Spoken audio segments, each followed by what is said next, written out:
Joined now by John McClain of the Houston Chronicle. He has been covering the NFL for 45 years.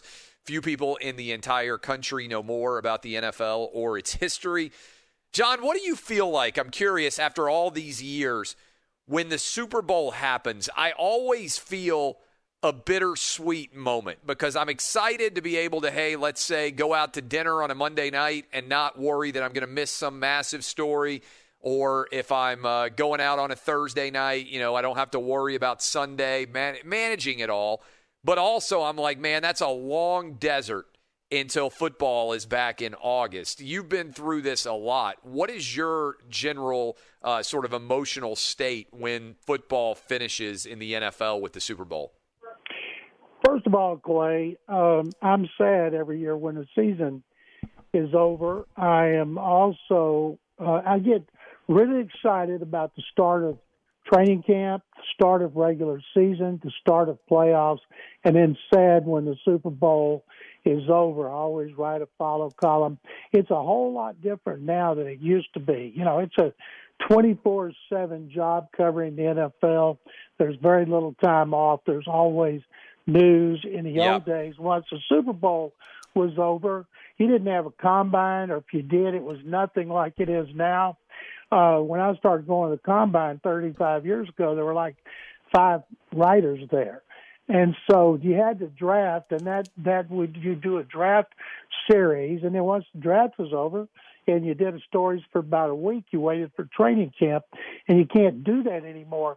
One of the things I noticed when I was watching the game is my first training camp with the Oilers, I was at that training camp when Tom Brady was born. And when I think about that, being at that first training camp with the Oilers when Brady was born, and everybody talks about how old he is, my God, that's when my career started covering the NFL. So I always think about that when I watch Tom Brady, and I am just blown away, of course, by him and all this great era we've been in for passing. When I started off, like when I was a kid and the Cowboys started in 1960, the NFL was 3 yards in a cloud of dust. They didn't throw the ball much. That's one reason the American Football League was so exciting to young kids, because they threw the ball all over the place. So I've watched it evolve through the decades, and it is a privilege to watch these guys play, especially throwing the ball. And I hope Tom Brady plays till he's 50, because it seems like every time we see him, he does the unfathomable. And I'm not talking about winning this game. I'm talking about the kind of season he had, especially when they were 7-5 and they won their last 8 and averaged 33 points a game. I just am blown away by his continued accomplishments, and I can't wait to see him play a few more years. Will there ever be, you've been covering the NFL for a long time, there are guys and girls out there right now who are 15 and 20 years old listening to us this morning on the radio. What do you think the chances are that even the youngsters out there, the high school kids, people who are young NFL fans, will ever see anyone approach Tom Brady's level of dominance in their lives? I mean, because when I take a step back and just think about it, John, I look at it and say, John Elway was a hell of a quarterback. He went to 5 Super Bowls. Peyton Manning is one of the greatest ever. He went to 4. It's really hard to get to the Super Bowl. Aaron Rodgers may never go more than once. Dan Marino only went 1 time. To go 10 times is truly almost unfathomable. It's rare to say, we can talk about Joe DiMaggio's 56-game hitting streak, or now Cal Ripken's consecutive games played. Certain numbers are so iconic, it will be hard to ever reach them. Brady may still accelerate and take this to another level. Who knows? He may go to the 11th. He may go to a 12th Super Bowl the way he's playing right now. Will anybody else in your life, my life, or even some of these kids' lives, would you bet on anybody getting to 10? No. There was talk last week, Patrick Mahomes is the only one who could catch Brady, and Mahomes found out how hard it is to repeat. The last quarterback to repeat was Brady after the 03 and 04 season. It is so difficult. And now that the great game plan by Bucs defensive coordinator Todd Bowles is out there for defensive coordinators to study throughout the off season. Everybody will try to replicate what Bowles did against Mahomes next year, which is going to make it even harder. But I always thought we'd never see anybody break DiMaggio's hitting streak because the pressure that would be on you, as it was on Hank Aaron when he broke Babe Ruth's career home run record, and I'm not counting Barry Bonds because that was different circumstances. Yeah. But the pressure these guys are under today. In fact, how many guys today? When I say today, I'm talking about as when we've gotten as big as we are with social media and the constant 24/7 cycle in which anybody can put out there anything they want. If somebody was on the verge of breaking what had been perceived as the unbreakable, the pressure on that person would make them explode. And that's why I don't think it'll ever be broken. And when Brady won with a new team and new players, new system, new coach, I don't put it past him to win another one next year. What percentage in your mind of the Patriot dynasty, based on what you have seen with Cam going to New England and with what Brady did with Tampa Bay in year one, would you attribute to Belichick's success and would you attribute to Brady's success? In other words, if we got 100% out there, what percentage do you think is Brady? What percentage do you think is Belichick based on what you've seen? Well, first of all, I thought Bill Belichick did one of the best coaching jobs of his career this season. They went 7-9. They led the league in opt-outs. They led the league in free agent losses. Then he had Cam Newton, who couldn't throw a touchdown pass and was a better runner than passer, and he still won 7 games. So I have always thought it was split between those two guys. And I'll guarantee you, if Belichick, the general manager, got Belichick, the coach, the kind of talent that Brady had in Tampa, which the kind of talent he's never had with the Patriots, I think they would continue to win. And I don't think 1 year is a fair way to assess it, but I think they were equally responsible. In that 1 year, Brady went down for the season in the first game. They went 11-5 with Matt Castle at quarterback. So there's no doubt in my mind, and I've felt this way for years, and I love it when people try to argue with me. Bill Belichick is the greatest coach in history. The greatest coaches in history didn't have to deal with free agency, the salary cap, social media, the attitudes of young players today, and Brady is without a doubt the greatest quarterback in history. And I've seen him when I first started following the NFL in 1960. The first great quarterback I saw was Johnny Unitas. I used to have his Colts uniform and play like I was him out in the backyard with the other kids in the neighborhood. And Brady is the best. And one reason he's the best, he was never blessed with great offensive talent with the Patriots. He had it this year. And by golly, in 43, he's won another Super Bowl. We're talking to John McClain, Houston Chronicle, 45 years covering the NFL. Brady is the best quarterback I imagine you've ever seen. I think you basically just said it there. Is he the greatest team sport athlete you have ever seen? The greatest team sport athlete, hockey, the greatest I saw was Wayne Gretzky. In the NBA, the greatest I saw was Michael Jordan. And then in baseball, the greatest I ever saw, I think, was Willie Mays. And then in football, I think in football, the greatest players I've seen play were Jim Brown, Reggie White, Jerry Rice, and Tom Brady. And because Brady has won 7 championships, tying Otto Graham for the most by any quarterback in history, I would not say he is the greatest of all those, but he's the greatest in the NFL. We're talking to John McClain, Houston Chronicle, 45 years there. How many more years does Brady have? Because I'll be honest with you, John, I thought when the Titans beat the Patriots to end that game up in Foxborough, I thought Brady would come off the field. I thought he would sign somewhere else. I thought he would be mediocre this year and maybe slowly slink off in that second year and basically be done. Now I feel like he's almost accelerating into the turn. When you look at Drew Brees, Ben Roethlisberger, Phillip Rivers, and Eli Manning, I mean, these are guys who were contemporaries, not to mention Peyton Manning, who's now being inducted into the Hall of Fame.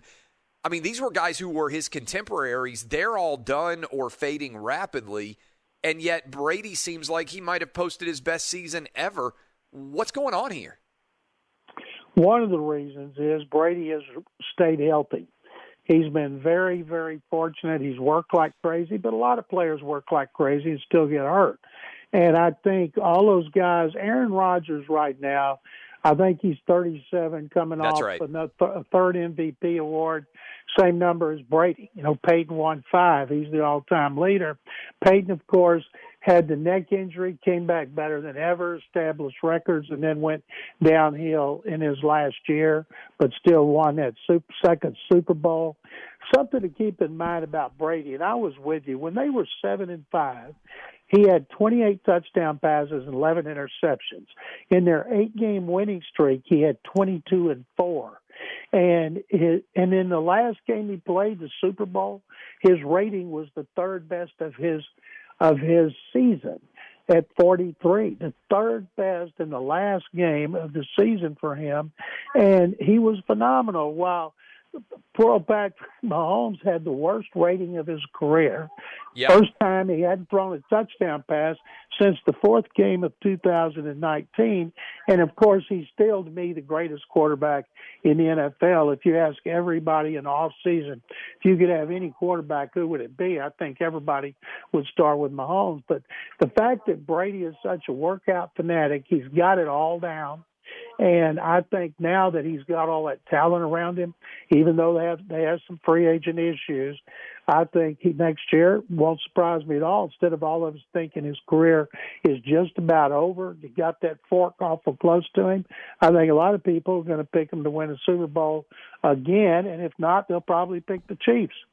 Talking to John McClain, Houston Chronicle, what are you hearing about Matthew Stafford to the Rams? Let's go ahead and start looking a little bit ahead with all the moves. Blockbuster trade, Jared Goff to the Lions, Matthew Stafford to the Rams. What are your NFL sources saying about that situation? Well, first of all, it's no secret they wanted to get rid of Jared Goff's salary, and they gave up 2 1s and a 3, and the 1s are probably going to be low ones for Detroit. Because Stafford, he's another quarterback could play till he's 40, and his career should be rejuvenated at 33 because he's playing with a team. I believe that Sean McVay's 42-24, been in the playoffs 3 out of 4 years, and been to the Super Bowl, and that was with Jared Goff. And one of the things they had lived through with Goff is he'd like to throw a lot of short and intermediate passes. McVay wants to put pressure on the defense. He wants to be able to throw the ball down the field, opens up whole new avenues for their game. And I expect the Rams to be even better with Stafford at quarterback. Goff may be fine with Detroit. They don't have the kind of receivers he had. Their offensive line is not as good. Detroit hadn't had a good running back since Barry Sanders, and Jared Goff's going to have a hard time adjusting to the talent that he has there. But I think Stafford right now puts them, not I'm going to think a Super Bowl contender, but they're right there contending with Seattle to try to win the NFC West. All right, what happens with Deshaun Watson? There's a lot of drama, obviously, surrounding the Houston Texans quarterback. You've been covering the Texans for a long time. Reports are that the Texans are just saying, hey, we're not trading this guy, and that they hope to be able to kind of work things out over time. Time sometimes can heal wounds. What do you hear? What do you think's likely? They have no interest in trading Watson, and they don't. That's for now. So what is Watson's alternative? He's under contract through 2025. He can retire or he can play. There's no middle ground. There's no rush because if they were going to trade him, the best time to do it would be right before the draft to the Jets, because then you would be guaranteed of getting the second best quarterback prospect behind Trevor Lawrence. If I were going to trade him, I'd call Urban Meyer and say, hey, instead of taking an unknown like Trevor Lawrence, even though he's the highest-rated quarterback since Andrew Luck in 2012, would you like to have an established starter? People go, oh, my God, they wouldn't trade him within the division. Well, you've got to do what's best for the team. And what they would ask for, Clay, like, say 3 1s, 2 2s, Sam Darnold to be the quarterback till the rookie was ready, maybe a couple of defensive players, it'd have to hurt. And so I think that Watson's only recourse. Usually these problems are over money. This is not over money. That's why it's so unusual, and he has yet to speak. At some point, I expect him to go on ESPN or the NFL Network and sit down and do an interview and say exactly what his problem is here with the Texans. But new coach David Culley, new GM Nick Caserio, new quarterback coach Pep Hamilton, one of the best, and they've got them on the staff. And what they want to do is communicate with him, and they're not able to communicate with him. And they kept his offensive coordinator, who he loves, Tim Kelly. But so far, David Culley, the coach, Nick Caserio, the general manager at Watson, has not returned their calls. And at some point, you would think Watson and his agent, David Mulgeta, would get together with them and lay it all out. Not sources close to Watson, not from his agent, but Watson would tell them, here is the deal. And if he can convince them that he will retire and walk away from all that money, which I don't think he would, but it would just be how ugly do you want to make it? So they're relying heavily on the new people they've brought in to try to make him happy and get him to come back and play. But we're a long way from this being decided. How is it playing among Texans fans and in the city of Houston in general? Because I know there was some antipathy towards Bill O'Brien over the trades, as you can well understand. But you got the Astros that have had a lot of tumult. You've certainly got James Harden and everything surrounding the Rockets. It's been kind of a tough time in general, I would say, to be a Houston area fan of sports teams. How is this playing in your mind? It's awful because, number one, James Harden forced his way out by making it as ugly as you could make it. George Springer, one of the most popular players in franchise history and one of their best, went to Toronto for $150 million. And now Deshaun Watson wants out, and it has nothing to do with money. Harden's deal had nothing to do with money. He makes $40 million a year. He turned down a 2-year extension for a little over $50 million a year. And in Watson's case, he doesn't have like a $250 million shoe contract like Harden did. But fans there, it's all against the Texans. They don't have anything against Nick Caserio, the new GM who just got here, or David Culley, the new coach. They're mad at Cal McNair, the owner, and they're mad at Executive Vice President of Football Operations, Jack Easterby, and they're mad at McNair because he won't fire Easterby, because the thought is if he fired Easterby, Watson would report. And so that's why it's ugly. It's personalities involved. There's jobs at stake. And I have, in my 45 years of covering the NFL, I've never seen a situation like this. That's saying something, right? Because you've been around a lot of tempestuousness, a lot of people who have ended up going head-to-head, loggerheads, not getting along, and you've just never seen a situation like this ever. Never seen a situation like this, and I hope I don't. And for selfish purposes, Clay, I got to admit, when I covered the Oilers, when Warren Moon was there, every year they were a Super Bowl contender. They were one of the most exciting teams in the league. It's a lot more fun, huh? They traded him after the 93 season because the new salary cap was coming and nobody understood it. So I'm thinking, okay, I'll wait and get it till another quarterback comes in here like Moon. And they finally got one in 2017.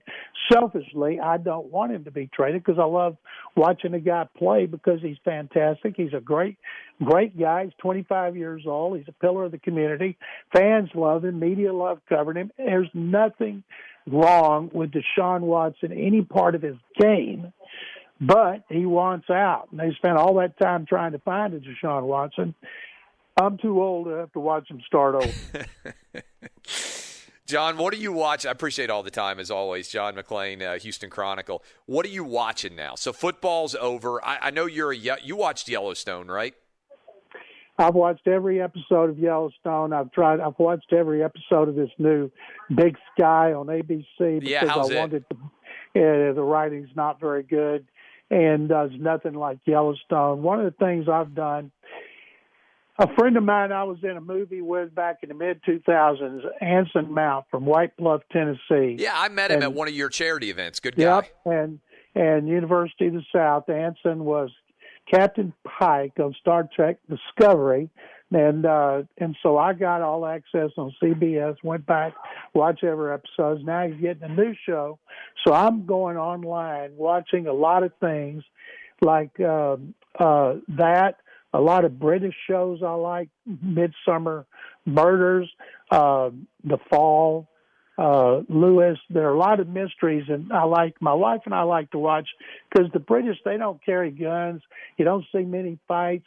You don't see many people killed except to start the show, and then they figure it out, and it requires you to think. And I have to admit, I've always been a big Queen Latifah fan, and I love the Equalizer movies with Denzel Washington. So I watched the new Equalizer with her, and I'm thinking, I was very skeptical, but I watched it. I liked it. I'm going to start taping it and watching the rest of those. I'm pretty excited, John. I don't know if you saw the news. They're doing a prequel to Yellowstone. So when they initially come up, for people out there who don't know, it's about a Montana family ranch, and they get it in like 1884 or whatever it is when they initially take over that land. And that's like an old school Western in Montana. I can't wait for that. I mean, I loved Deadwood back in the day. I like kind of those old school gritty Westerns with a modern flair to them a bit. And I'm already pretty excited about this. Before you were born, I used to watch Westerns on TV with my grandfather and then my father. And I used to wear a lot all black, and people thought, "Was you a Johnny Cash fan?" I said, "Nope." I said, "Have Gun Will Travel." That was a show that came on before Gunsmoke with Richard Boone, and he wore all white when he was chasing women in San Francisco. Then when somebody hired him to go out and catch bad guys, he wore all black, so I started wearing all black when I was a little kid. And the thing about Yellowstone, one of the many reasons I like it, it's written and created by Taylor Sheridan, who's from a little town close to where I grew up in Waco called Cransville's Gap, of 400 people, and he made it out of there on the Sons of Anarchy, and as a part-time role. Then he started screenwriting, and his first directing job was Hell or High Water with Chris Pine and Ben Foster and Jeff Bridges, and that's still one of my all-time favorite movies. So anything he does, I watch, and that's one reason I like Yellowstone, especially the episodes in which Taylor Sheridan writes them. Amen. John McClain, fantastic as always. We will talk to you again soon. Enjoy the off season, and thanks for coming on with us, man. Clay, it's always my pleasure. Thank you very much, and stay safe.